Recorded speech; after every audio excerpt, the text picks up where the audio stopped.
Hello guys, welcome on my YouTube channel Compteria. In the previous lecture of PGD Sociology, we discussed about संघर्ष संबंधी विचारधारा मार्क्सवादी विवेचन। आज हम बिना समय गवाए पढ़ने जा रहे हैं पार्सन्स का प्रकार्यात्मक सिद्धांत। सामाजिक स्तरीकरण के प्रकार्यात्मक सिद्धांत को तार्किक स्वरूप देने में डेविस और मूर के अवदान सबसे महत्वपूर्ण है। राजमैन इसका श्रेय टालकट और पार्सन्स को देते हैं। प्रकार्यात्मक संरचनात्मक सिद्धांत और अध्ययन पद्धति को विकसित करने और आधुनिक समाज की आर्थिक, राजनीतिक, सांस्कृतिक संरचना से इसे सीखने में पार्सन्स की भूमिका अप्रतिम है। स्तरीकरण की व्याख्यात्मक व्याख्या में कुछ पूर्व मान्यताएं हैं जो इस प्रकार हैं। स्तरीकरण एक सार्वदेशिक प्रक्रिया है। स्तरीकरण का आधार सामाजिक आवश्यकता है। स्तरीकरण का योगदान सामाजिक संगठन के सुचारू रूप से संचालन में प्रकार्यात्मक है। स्तरीकरण श्रम विभाजन के विकास में सहायक है। स्तरीकरण श्रम विभाजन के विकास में सहायक है।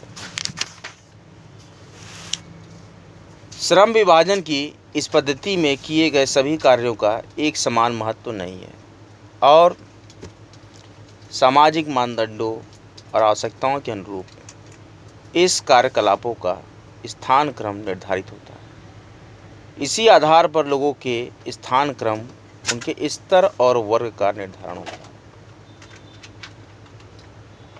कार्यकलापों और लोगों के स्थान क्रम के निर्धारण, मूल्यांकन और स्तरीकरण की संरचना के संदर्भ में पार्सन्स निम्नलिखित बातों पर बल देते हैं कि व्यक्ति के प्रदत्त गुण जैसे वंश, पंक्ति या क्षमता का मूल्यांकन दूसरों की तुलना में व्यक्ति विशेष के कार्य संपादन के विषय में निर्णय, व्यक्तियों के स्वामित्व में पाई जाने वाली वस्तुओं, प्रतिभा और कुशलता का मूल्यांकन।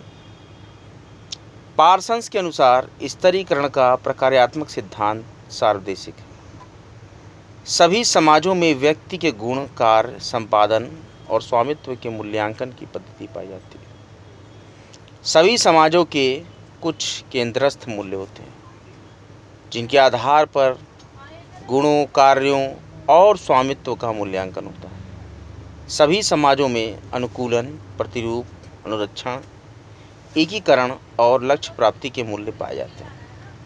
इनमें से कोई एक समाज विशेष में प्राथमिक स्थान रखता है। जो कार्य और मूल्य उस समाज विशेष में प्राथमिक होते हैं, उनके अनुरूप किए गए कार्य का विशेष महत्व होता है। उन्हें करने वाले लोगों का स्थान समाज में ऊंचा होता है। अन्य कार्यों को करने वाले लोगों को सीन क्रम के निम्न स्थान प्राप्त होता है। स्तरीकरण के प्रकार्यवादी सिद्धांत की काफ़ी आलोचना हुई। सबसे पहले तो इसके द्वारा किए गए सार्वदेशिकता के दावे की आलोचना हुई है और अपने दावे के उपरांत भी प्रकार्यवादी स्तरीकरण का सिद्धांत अमेरिकी औद्योगिकी समाज और केंद्रस्थ मूल्यों को दृष्टिगत रखता है। किसी न किसी रूप में ये सिद्धांत इन मूल्यों को वैधता प्रदान करता है। मार्क्सवादी समाजशास्त्रियों के अनुसार प्रकार्यवादी स्तरीकरण का सिद्धांत सामाजिक असमानता को वैधता प्रदान करता है। पार्सन्स द्वारा गतिशीलता की चर्चा के उपरांत भी कुछ अन्य लोगों का मत है कि सामाजिक असमानता को प्रकार्यात्मक मानकर प्रकार्यवादी सिद्धांत यथास्थिति को मजबूत करता है। वार्नर का परिस्थिति का सिद्धांत। वार्नर का अध्ययन यांकी सिटी के सामुदायिक अध्ययन पर आधारित है।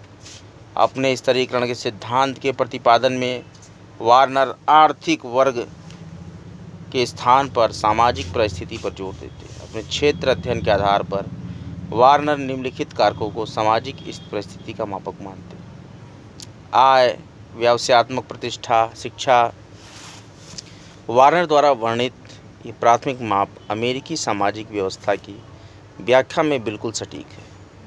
उपरोक्त मापकों के अतिरिक्त वार्नर निम्नलिखित कारकों पर भी परिस्थिति की दृष्टि से विचार करते हैं: मित्रता, स्वयंसेवी समूह की सदस्यता, अवकाश के कार्यकलाप।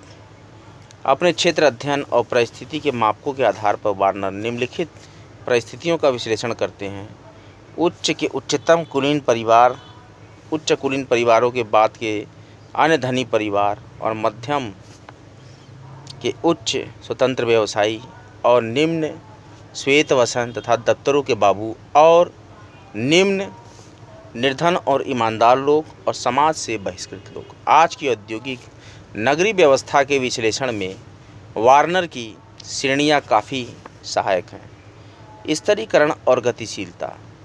सामाजिक स्तरीकरण की पद्धति और सामाजिक गतिशीलता में निकट का संबंध है।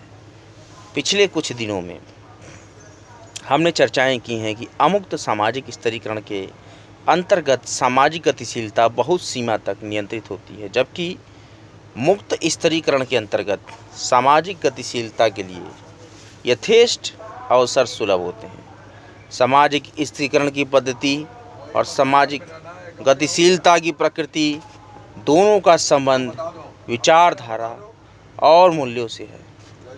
गतिशीलता के प्रकार।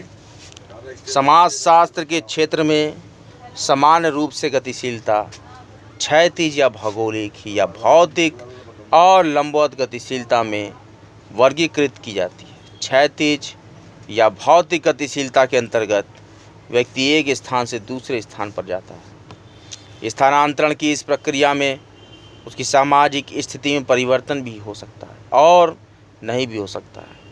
लंबवत गतिशीलता में व्यक्ति की सामाजिक परिस्थिति में परिवर्तन निम्न स्तर से उच्च स्तर की ओर होता है। कुछ ऐसे भी अपवाद हैं जब प्रतिकूल परिस्थितियों में व्यक्ति या समूहों की परिस्थिति उच्च स्तर से निम्न स्तर को भी प्राप्त होती है। फ्रांस में राजक्रांति के बाद राजशाही और सामंतों की सामाजिक परिस्थिति में गिरावट आई। भारत में जमींदारी और प्रीपर्स की सुविधाओं की समाप्ति के बाद जमींदारों और राजाओं की सामाजिक परिस्थिति पहले की तुलना में निम्न हुई। सामाजिक गतिशीलता के सहायक कारक।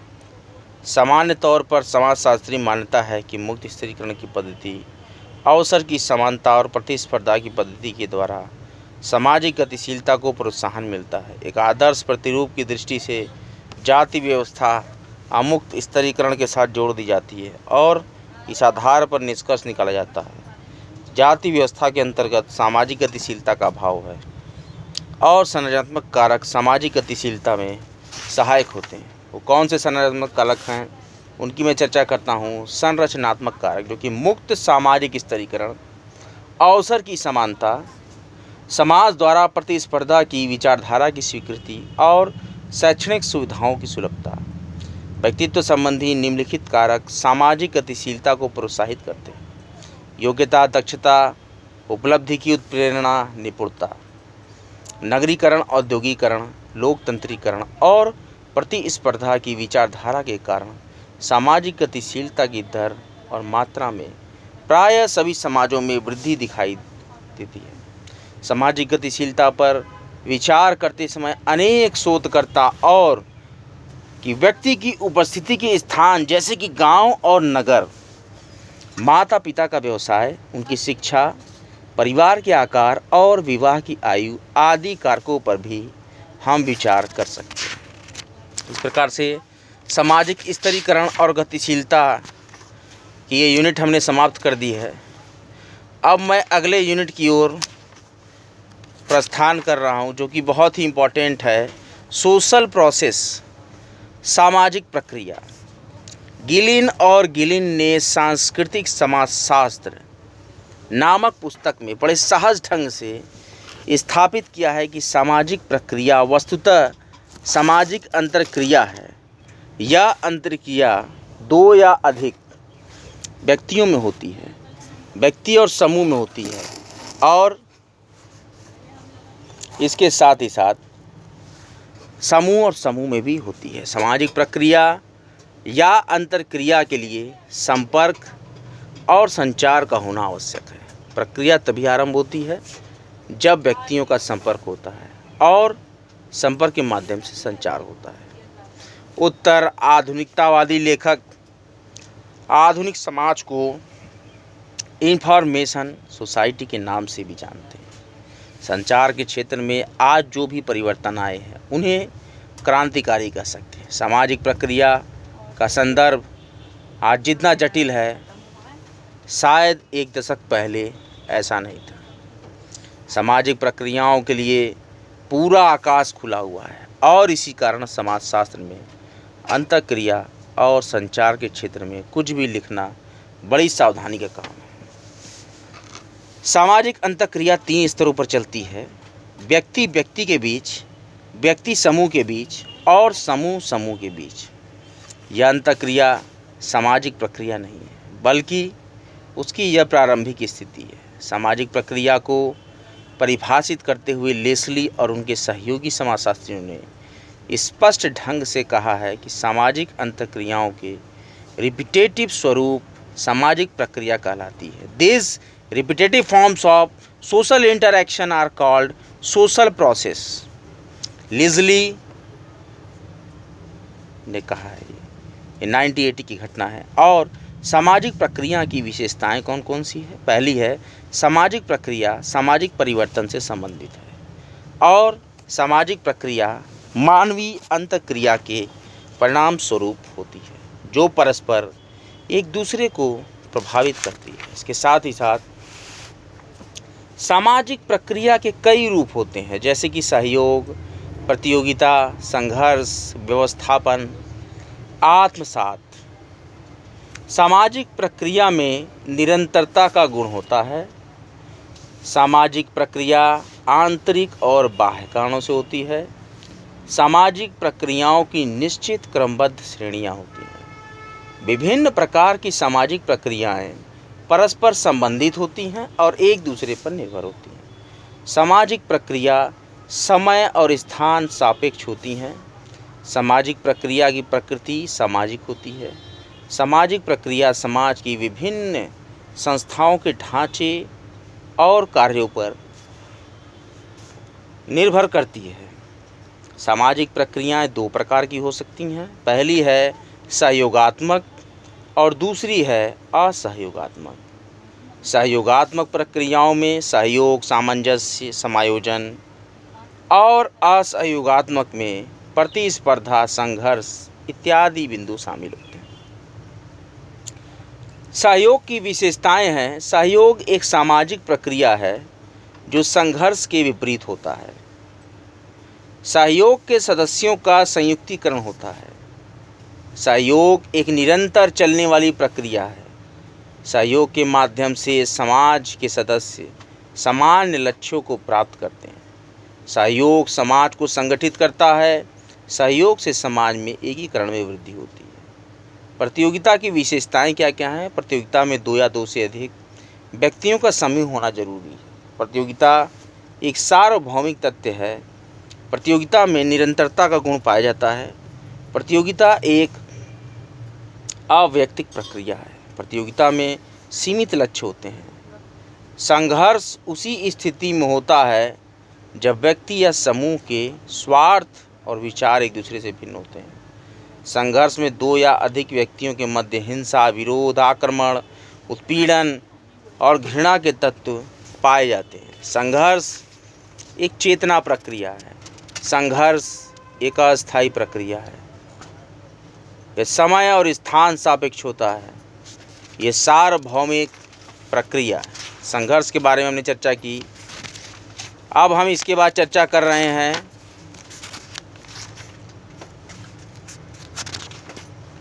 नातेदारी, काइनशिप। नातेदारी व्यवस्था में समाज द्वारा मान्यता प्राप्त हुए संबंध आते हैं जो विवाह और वंशावली पर आधारित होते हैं। इसे स्वजनता या बंधुता भी कहा जाता है। नातेदारी एक व्यापक और जटिल संदर्भ है, जैसे संस्कृति, समाज, सामाजिक संगठन, सामाजिक संरचना आदि। ये सभी सीमित अर्थ और विषय सामग्री का अध्ययन नहीं है।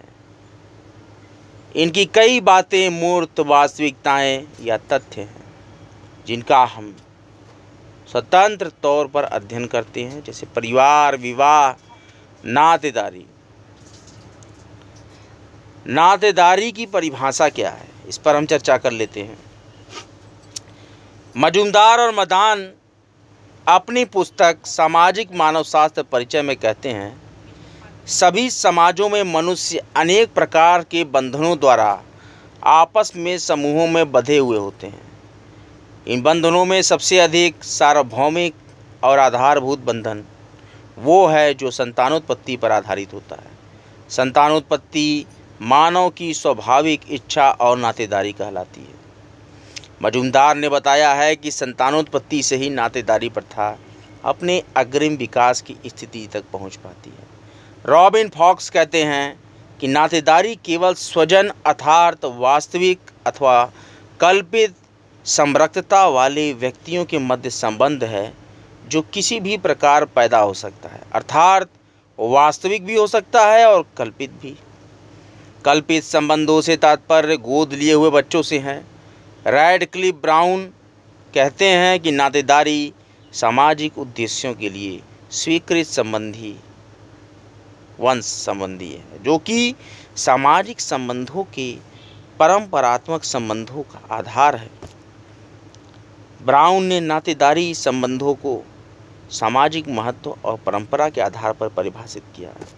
उन्होंने स्पष्टता कर दिया है कि नातेदारी में उन व्यक्तियों को सम्मिलित करते हैं जिनका परस्पर संबंध विवाह या रक्त के आधार पर होता है, और वंशावली संबंध परिवार से होते हैं, और ये वंशावली संबंध परिवार से उत्पन्न होते हैं और परिवार पर ही आश्रित रहते हैं, और इन वंशावली संबंधों को समाज की स्वीकृति प्राप्त होती है। नातेदारी एक सामाजिक तथ्य है और इस कारण इसे कभी कभी वे लोग भी आ जाते हैं जो वंशावली के आधार पर रक्त संबंध नहीं होते हैं, जैसे दत्तक पुत्र होता है। कितने प्रकार की नातेदारी होती है? रक्त संबंधी नातेदारी, जिस परिवार में व्यक्ति जन्म लेता है उस परिवार के सभी सदस्य उसके रक्त के स्वजन होते हैं। माता पिता, भाई बहन, दादा दादी, मामा मौसी, नाना नानी, चाचा बुआ आदि रक्त संबंधी नातेदारी में आते हैं। विवाह संबंधी नातेदारी पति पत्नी के बीच आपसी एवं एक दूसरे के पक्ष के साथ बनने वाले संबंधों के आधार पर बनने वाले संबंधी इस प्रकार की नातेदारी के अंतर्गत आते हैं। सास, ससुर, ननद, भाभी, देवरानी, जेठानी, जीजा साली, साड़ू, फूफा आदि विवाह संबंधी नातेदारी।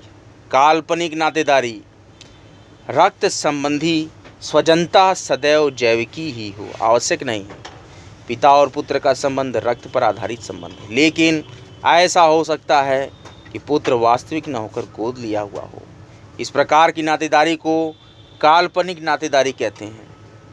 नातेदारी का समाजशास्त्री महत्व।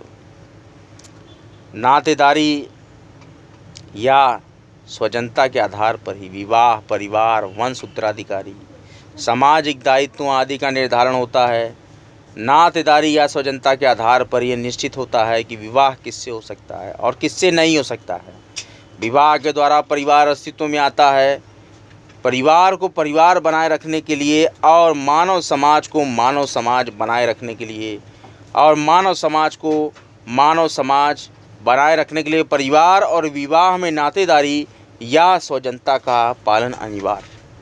इसी आधार पर व्यक्ति के वंश का निर्धारण होता है। व्यक्ति पितृवंशी होगा या मातृवंशी। वंश परंपरा ही परिवार के उत्तराधिकारी निश्चित करती है और बताती है कि परिवार के मुखिया की मृत्यु के पश्चात उसकी संपत्ति और परिवार के मुखिया की मृत्यु के पश्चात उसकी संपत्ति तथा परिवार के मुखिया का पद किसे प्राप्त होगा। संपत्ति और उत्तराधिकार के निर्धारण की भांति ही नातेदारी सामाजिक दायित्वों का निर्धारण भी करती है। परिवार में किसी विवाहित सदस्य की मृत्यु हो जाने पर उसकी विधवा पत्नी और बच्चों का भरण पोषण नातेदारी भी करते हैं। नातेदारी न केवल व्यक्ति के सामाजिक दायित्वों का निर्धारण करती है वरन उसे सुरक्षा और मानसिक संतोष भी प्रदान करती है।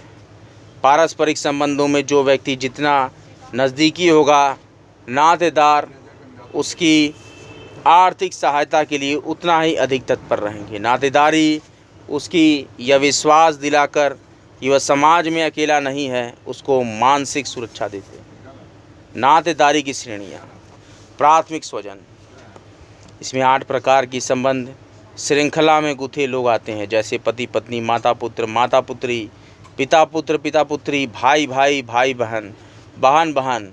और इसमें पति पत्नी आपस में प्राथमिक विवाह मूलक स्वजन है, बाकी सभी प्राथमिक रक्त मूलक स्वजन है।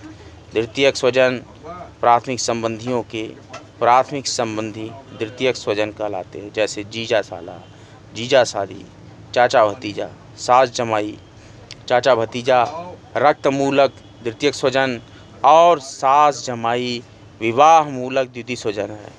तृतीय स्वजन हमारे द्वितीयक स्वजन के प्राथमिक स्वजन और हमारे प्राथमिक स्वजन के द्वितीयक स्वजन ही तृतीयक स्वजन होंगे, जैसे साले की पत्नी और पत्नी का चाचा आदि।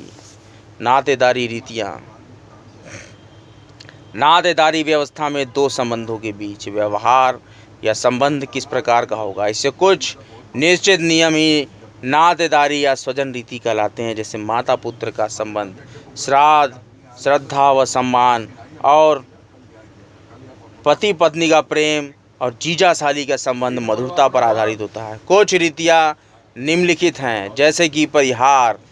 इसका अर्थ है कि कुछ संबंधी जिनके संबंध कुछ विशिष्ट श्रेणियों में आते हैं, एक दूसरे से एक निश्चित दूरी बनाए रखते हुए परस्पर अंतरक्रिया करते हैं। जैसे कई समाज में सास अपने दामाद से घूंघट निकालती है और बातें भी करती हो तो घूंघट की आड़ में करती है। बहू अपने ससुर या बड़े भाई या ज्येष्ठ अथवा किसी अन्य बुजुर्ग संबंधी के सामने बिना पर्दे के नहीं जाती है।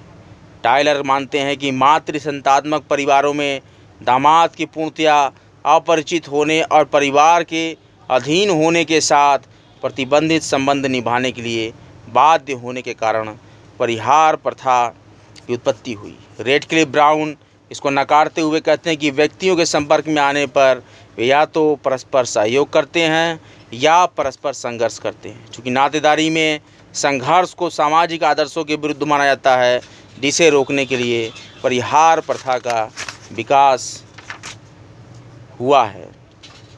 आज का लेक्चर यहीं तक। अगले लेक्चर में हम अध्ययन करेंगे बहुत ही महत्वपूर्ण बिंदु पे परिहास, अनुनामित, माध्यमिक संबोधन, मातुले, प्रतिश्वसरे, सप्रवासिता, सकष्टी और उसके साथ ही साथ आवास नियम एवं वंशानुक्रम की विधियाँ, मेथड्स ऑफ डिसेंशन। इसके साथ ही कॉमटेरिया यूट्यूब पर बिल्कुल निःशुल्क है। कॉमटेरिया का एकमात्र उद्देश्य है सभी पढ़ें, सभी पढ़ें, पढ़ते रहिए, बढ़ते रहिए। ज़्यादा से ज़्यादा कॉमटेरिया का प्रसार प्रचार करिए, ज़्यादा से ज़्यादा ज़रूरतमंदों तक इस वीडियोज़ को पहुँचाएँ और उनको और अपने आप को भी ज़्यादा से ज़्यादा लाभान्वित करें। कॉमटेरिया पर लगातार समाजशास्त्र के, पर्यावरण परिस्थितिकी, झारखंड जी के और शिक्षा शास्त्र से संबंधित CDP और एजुकेशनल साइकोलॉजी के बहुत ही रोचक लेक्चर चल रहे हैं। अभी समाजशास्त्र PGT और GIC प्रवक्ता सोशलॉजी के लिए बहुत ही अच्छे रोचक लेक्चर्स मैं दे रहा हूं। मैंने समाजशास्त्र के BA की 8 यूनिट्स को कंप्लीट कर लिया है और भी आगे निरंतर लेक्चर्स आते रहेंगे। कॉमटेरिया निरंतर चलता रहेगा, ये निरंतर निःशुल्क है और इसका लाभ लेते रहें। कोई भी लक्ष्य मनुष्य के साहस से बड़ा नहीं, हारा वही जमकर लड़ा नहीं। कॉमटेरिया लेक्चर देखने के लिए आपका बहुत बहुत धन्यवाद। हर हर महादेव।